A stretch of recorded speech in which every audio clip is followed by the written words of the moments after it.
ইরানের কারণে ভারত আজ পরমাণু শক্তিধর হয়েছে। অবাক হচ্ছেন? আরও অবাক হবেন যখন জানবেন ভারতের বলিউড ব্যবসা থেকে শুরু করে সেনাবাহিনীর সর্বোচ্চ পদ সবখানেই ইরানের সংযোগ আছে। বিষয়টা খোলাসা করা যাক। এখন থেকে 1400 বছর আগে মানে 700 সালের দিকে বর্তমান ইরান ছিল পারস্য সাম্রাজ্য। একটা সময় এই পারস্য সাম্রাজ্যে ইসলামী খেলাফত চালু হয়। এখানে জরথুস্ট্র ধর্মের কিছু মানুষ বাস করত। ইসলামী খেলাফত চালু হওয়ার ফলে জরথুস্ট্র ধর্মের লোকেরা নিজেদের প্রাণ ও নিজেদের ধর্ম বাঁচাতে ইরান ছেড়ে ভারতের গুজরাটে চলে আসে। পালতোলা কাঠের জাহাজে চড়ে তারা গুজরাটে এসেছিল। গুজরাটের তৎকালীন রাজা জাদি রানা এসব ইরান ত্যাগী পার্সিদের কাছে একটা কানায় কানায় ভরা দুধের পাত্র পাঠিয়ে বোঝাতে চান যে এই রাজ্যে আর নতুন বসতি স্থাপনের জায়গা নেই। মানে রাজা বলতে চেয়েছিলেন, তোমরা বাপু বিদায় হও। তখন পার্সিরা সেই দুধের পাত্রে সামান্য চিনি মিশিয়ে রাজাকে ফেরত দেয়। পরোক্ষভাবে বোঝাতে চায়, আমরা চিনির মতোই সামান্য একটু জায়গা নেব, কিন্তু সমস্ত পাত্রের দুধকে মিষ্টি করে দেব।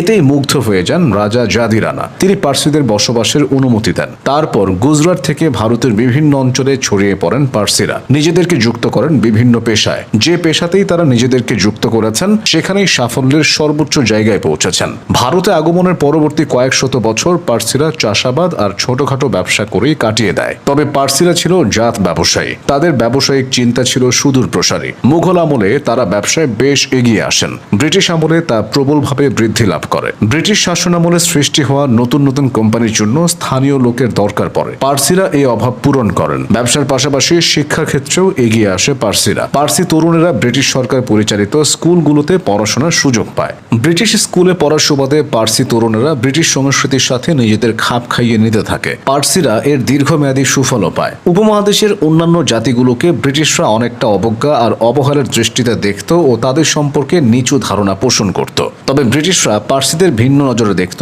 কেননা পার্সিদের সঙ্গে তারা নিজেদের মিল খুঁজে পেত।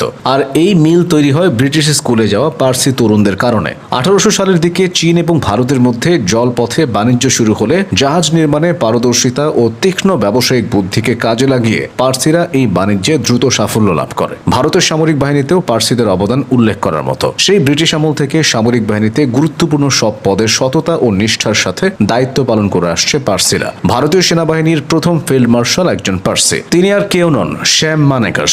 এছাড়া বহু পার্সিয়ান সামরিক কর্মকর্তা বিভিন্ন সামরিক সম্মাননা পেয়েছেন, সমৃদ্ধ করেছেন ভারতীয় সামরিক শক্তি।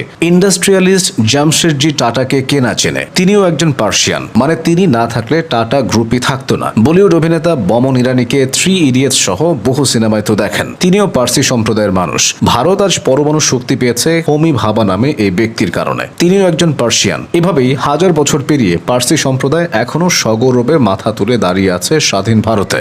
অবদান রেখে চলেছেন ভারতের গুরুত্বপূর্ণ সব সেক্টরে। শিক্ষা, স্বাস্থ্য, বাণিজ্য, খেলাধুলা, গবেষণা, কোথায় নেই পার্সিয়ানরা? ইন্ডিয়ার প্রথম স্টিল কারখানা, প্রথম বাণিজ্যিক বিমান সংস্থা, প্রথম বিলাসবহুল হোটেল, এশিয়ার প্রথম স্টক এক্সচেঞ্জ, এসবের পেছনে আছে একজন করে পার্সিয়ান। কাঠের পালতোলা নৌকায় করে গুজরাট আসা, দুধের সঙ্গে চিনি মিশিয়ে আপন হয়ে যাওয়া, সেখান থেকে কত কিছুই হয়ে গেল। স্বদেশ তথা ইরানের সাথে কোনো যোগাযোগ না রেখে শত শত বছর ধরে অন্য একটা দেশের সংস্কৃতি ও ঐতিহ্যকে ধারণ ও সংরক্ষণ করে নিজ নিজ অবস্থান থেকে সফলতার চূড়া স্পর্শ করার উদাহরণ হয়তো পার্সিরা ছাড়া দ্বিতীয়টি নেই।